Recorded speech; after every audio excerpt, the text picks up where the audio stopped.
சொல்லியிருப்போம் உங்களுக்கு, முகம் சொல்றதுல வாய், மூக்கு, கண்ணுன்னு. இது வாய்க்கும் வயிற்றுக்கும் ஒரு லிங்க் எப்பவுமே இருக்கும், இருக்கா இல்லையா சார்? எந்த டிராபிக் ஜாம் இருக்காது சார். பைபாஸ்ல போட்ட உடனே சல்லுன்னு போய்வியும் வயிற்றுல. எங்கேயாவது சிக்னல் இடம் இருக்கா? டிராபிக் கான்ஸ்டபிள் யாரா இருக்காங்களா? யாரும் இருக்க மாட்டாங்க. ஏன்னா இந்த வாய்க்கும் வயிற்றுக்கும் ஒரு லிங்க் இருந்துகிட்டே இருக்கும். அதே மாதிரி நோய்க்கும் இந்த வைத்தியம் சொல்ற நோய்க்கும் இந்த வாய்க்கும் ஒரு லிங்க் இருக்கும். டாக்டர் என்ன பண்றாரு, ஃபீவர்னு வரும்போது என்ன பண்றாரு, டாக்டர் கிட்ட சொல்லி டார்ச் லைட் அடிச்சு பாக்குறாங்க இல்லையா? இருக்குல்ல சார்? வயிற்றுல ஒரு கோளாறு வரும்போது, உதாரணத்துக்கு கல்லீரல் இதெல்லாம் பாதிச்சிருக்கும் போது கண்ணு இதுவாகுது இல்லையா? அந்த மாதிரி இந்த உறுப்புகளுக்கும் இந்த உறுப்புகளுக்கும், ஏன்னா 2, 6ங்கிறது ஒரு திரிகோணமா இருக்கிறதால அதுக்கு ஒரு லிங்க் இருக்கும். அதே மாதிரி பாருங்க, காதுக்கும் கிட்னிக்கும் ஒரு தொடர்பு இருக்கும். எப்படி? காது எப்படி இருக்கு அதே மாதிரி தான் கிட்னி இருக்கும். அதே மாதிரி இந்த மனோபலம் சொல்றோம் இல்லையா? மனோபலத்துக்கு இந்த கிட்னிக்கும் ஒரு தொடர்பு இருக்கு. பயப்பட்டா யூரின் வந்துடும். நிறைய படத்துல வடிவேலுக்கு வந்திருக்குல்ல சார், பொண்ணு பார்க்க போகும்போது திடீர்னு ஐஜி வந்துருவாரு, பார்த்தீங்கன்னா அப்படியே யூரின் போயிடுவாரு. ஏன்னா அந்த பயத்துக்கும் இதுக்கும் ஒரு இது இருக்கு. அதே மாதிரி யார் யாரெல்லாம் கோவப்படுறாங்களோ அவங்களுக்கு கிட்னி பாதிக்கும். யார் யாருக்கெல்லாம் கிட்னி பாதிக்கோ அவங்க அதிகமா கோவப்படுவாங்க. இந்த மாதிரி ஒரு லிங்க், இந்த திரிகோண பாவங்கள் என்பது ஒன்றுக்கொன்று ஒரு லிங்காவே வந்துட்டு இருக்கக்கூடிய அமைப்பு சார். அதனால இந்த பாவத்தை நம்ம பொதுவா என்ன சொல்லலாம்னா, இந்த பாவத்தை ஸ்தானம் சொல்லலாம். தர்மம், கர்மம், காமம்,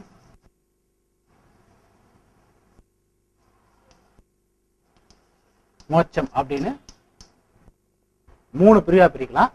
இது சமஸ்கிருத வார்த்தை. தமிழ் வார்த்தையில் எடுக்கும் போது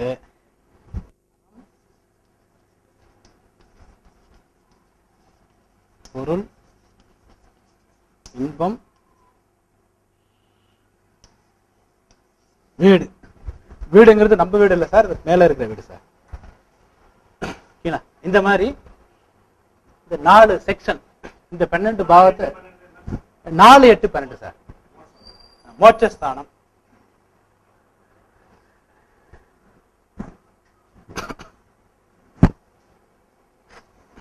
டைம் சரி.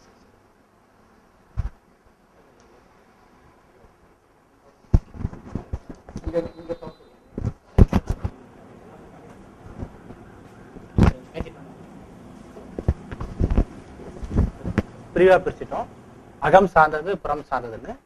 அகம் சார்ந்த பாவத்தை 2 பிரிவா, அதாவது 1, 5, 9, 3, 7, 11. அதுக்கப்புறம் புறம் சார்ந்த 2, 6, 10, 4, 8, 12.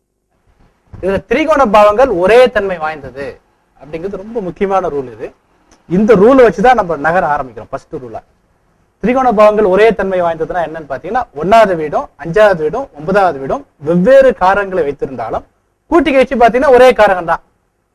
1வது வீட்டோட காரகத்தை நீங்க எதையும் அனுபவிக்கும் யோகங்கிற ஒரு காரகத்தை விஷயத்தை பாருங்களேன். நீங்க எதையும் அனுபவிக்கும் யோகம்னா எங்க ரொம்ப என்ஜாய்மெண்டா ஒருத்த மனுஷன் இருப்பான் சார். எந்த பாவத்தோட காரகத்துல உங்களுக்கு என்ஜாய்மெண்ட் இருக்கு அப்படின்னு பாத்தீங்கன்னா, இந்த 5வது பாவத்துல காரகத்துல காதல், கலை, பொழுதுபோக்கு, விளையாட்டு இதெல்லாம் வந்து பாத்தீங்கன்னா மனசு லைக்கும்.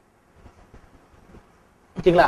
அதே மாதிரி உங்களுக்கு அடுத்தது என்னன்னு பாத்தீங்கன்னா, இந்த மரபு, ஆராய்ச்சி, உயர்கல்வி, தெய்வீகம், இறை வழிபாடு, இந்த மாதிரி விஷயத்துல தான் இது சிற்றின்பம் சொல்லுவோம், இதை பேரின்பம் சொல்லுவோம். ஒரே காரகம் தான், ஆனா வந்து என்ன கொஞ்சம் வித்தியாசப்படுத்துறோம், அவ்வளவுதான். அதே மாதிரி 1வது வீட்டு தனித்தன்மைன்னு சொல்றோம் இல்லையா? இந்த கலை அப்படின்றது தனித்தன்மை தான். கலைஞர்கள் சொல்றோம் இல்லையா, நடிகர்கள் சொல்றோம் இல்லையா, இசையமைப்பாளர் சொல்றோம் இல்லையா, பாட்டு எழுதுறோம்னு சொல்றோம் இல்லையா, இவங்க எல்லாம் கலைத்துறையில வந்துருவாங்க. இந்த கலைத்துறையில அவங்க உங்களுக்கு ஒரு தனித்தன்மை, தனி முத்திரை இருக்கும். ரஜினிகாந்தோட ஸ்டைல் மாதிரி கமலஹாசனால பண்ணவே முடியாது. கமலஹாசனோட ஒரு யதார்த்த நடிப்பு மாதிரி ரஜினிகாந்தால பண்ண முடியாது, இருக்குல்ல? அதுதான் கலைன்னு சொல்றோம். அப்ப இந்த தனித்தன்மை என்பது மெருக இருக்கக்கூடிய பாவம் தான் இந்த கலைங்கிறது. அதே மாதிரி தெய்வீகம் அப்படிங்கிறதும் கிட்டத்தட்ட ஒரு கலை சார்ந்த வரக்கூடிய ஒரு அமைப்பு தான். ஏன்னா கிட்டத்தட்ட இந்த ஒரே பாவம். அதே மாதிரி 2வது பத்த கர்மஸ்தானம் சொல்றோம். கர்மம்னா பொருள், கடமை. கர்மம் அப்படின்னா கடமைன்னு அர்த்தம் சார், பொறுப்புன்னு அர்த்தம் சார். கர்ம வீரர் காமராஜர் சொல்றோம் இல்லையா, கடமை தவறாதுன்னு சார் சொல்றாரு இல்லையா. 2 மணி 10 நிமிஷம்னா அவரே பயந்துட்டாரு. சார் 2 மணி 7 நிமிஷம் தான் சார் ஆகுது, இன்னும் 3 நிமிஷம் இருக்கு சார். கடமை அப்படிங்கிறது இந்த பொறுப்பு, கடமை அப்படிங்கிறது இந்த ஏரியாவில் வரக்கூடியது. இதெல்லாம் எதை நோக்கி வரக்கூடியதுன்னா, இதுதான் பொருளாதாரத்தை புற வாழ்க்கையில வரக்கூடியது. அகம் சார்ந்த பாவங்கள் 1வது பாவத்தை முன்னிறுத்தி வரக்கூடியது. அகம் சார்ந்த பாவங்கிறது சென்டிமெண்ட், புறம் சார்ந்த பாவங்கள் என்பது லாஜிக். அவரே ஒரு வார்த்தை சொன்னார் பாருங்க, சென்டிமெண்டா வேற, நிர்வாகம் வேற. நிர்வாகம்ங்கிறது இந்த ஏரியா, இது நிர்வாகம் இல்லாம ஒரு யதார்த்தமாக ஒரு சென்டிமெண்டாக பழகுதல் இந்த வீடு. அப்ப இந்த 1 5 9 2 6 10 3 7 11 4 8 12 4 குரூப்பா நம்ம பிரிச்சுக்கிறோம். இதுல என்னன்னா திரிகோண பாவங்கள் ஒரே தன்மை வாய்ந்தது. உதாரணத்துக்கு மேஷத்துல ஒரு கிரகம் 10 டிகிரில இருந்தா என்ன நட்சத்திரம் என்ன உப நட்சத்திரத்துல இருக்கு சார் சொல்லுங்களேன். என்ன நட்சத்திரம் என்ன உப நட்சத்திரம்? மேஷத்துல ஒரு கிரகம் 10 டிகிரில இருந்தா அஸ்வினி நட்சத்திரத்துல, கேதுவோட நட்சத்திரத்துல, சனியோட உப நட்சத்திரத்துல இருக்கும். மேஷத்துல 10 டிகிரில ஒரு கிரகம் தான். அதே சிம்மத்துல 10 டிகிரில இருந்தாலும் அதே நட்சத்திரம் தான், கேது நட்சத்திரம் தான், சனி உப நட்சத்திரம் தான். அதே நேரத்துல நீங்க தனுசுல 10 டிகிரில ஒரு கிரகம் இருந்தாலும் அதே கேது நட்சத்திரம் தான், சனி உப நட்சத்திரம் தான். பாத்தீங்கன்னா தெரியும். அப்போ ஒரு கிரகம் மேஷத்திலையும் சிம்மத்திலையும் தனுசுலையும் ஒரு கிரகம் ஒரு குறிப்பிட்ட நட்சத்திரத்தில் இருக்கு, ஒரு குறிப்பிட்ட பாகையில் இருக்கும் போது அது நட்சத்திரங்கள் மாறல. மேஷத்துல என்னென்ன நட்சத்திரம் இருக்கோ அதே நட்சத்திரம் தான் சிம்மத்துல இருக்கு, தனுசுலயும் இருக்கு. நட்சத்திரத்துடைய பேர் தான் வேற, அதிபதி ஒண்ணுதான். கரெக்டா சார்? மேஷத்துல இருக்கிற நட்சத்திரம் என்ன? கேது, சுக்கிரன், சூரியன். சிம்மத்துல அதே கேது, சுக்கிரன், சூரியன் தான். தனுசுல அதே கேது, சுக்கிரன், சூரியன் தான். ஓகேங்களா? அதனாலதான் இந்த மேஷம், சிம்மம், தனுசு இந்த 3 வந்து திரிகோண ராசிகள் சொல்லுவோம். அதே மாதிரி ரிஷபம், கன்னி, மகரம் 3 திரிகோண ராசிகள். அதே மாதிரி மிதுனம், துலாம், கும்பம் 3 திரிகோண ராசிகள். கடகம், விருச்சிகம், மீனம் திரிகோண ராசிகள். இந்த திரிகோண ராசிகள் ஒரே தன்மை. ஏன்னா திரிகோண ராசியில் இருக்கிற நட்சத்திரங்கள் ஒரே நட்சத்திரமா இருக்கிறதால அது ஒரே தன்மை வாய்ந்தது. மேஷத்துல ஒரு கிரகம் 10 டிகிரில இருந்தா என்ன பலனை தருமோ அதே பலனை தான் சிம்மத்துல இருந்தாலும் தரும், தனுசுல இருந்தாலும் தரும். ஓகேங்களா?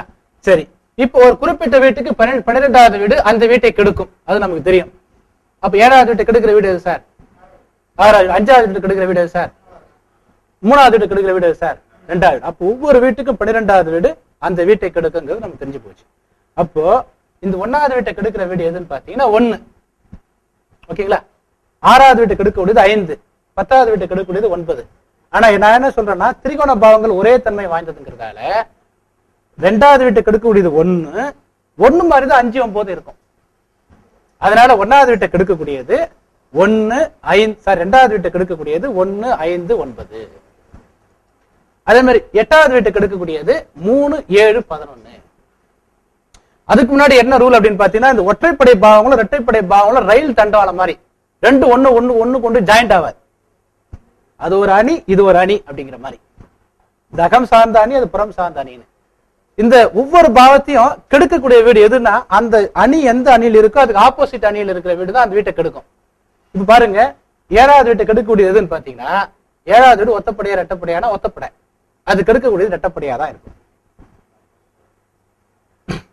புரியுதா? பாருங்க, ஒற்றைப்படை பாவங்கள் ஒரு அணி, இரட்டைப்படை பாவங்கள் இன்னொரு அணி. ஒற்றைப்படை பாவத்துக்கு எல்லா ஒற்றைப்படை பாவமும் நன்மை செய்யும், நட்பு பாவங்கள். இரட்டைப்படை பாவத்தை கெடுக்கக்கூடியது ஒற்றைப்படை பாவத்திலிருந்து தான் வரணும். ஒற்றைப்படை பாவத்தை கெடுக்கக்கூடியது இரட்டைப்படை பாவம்.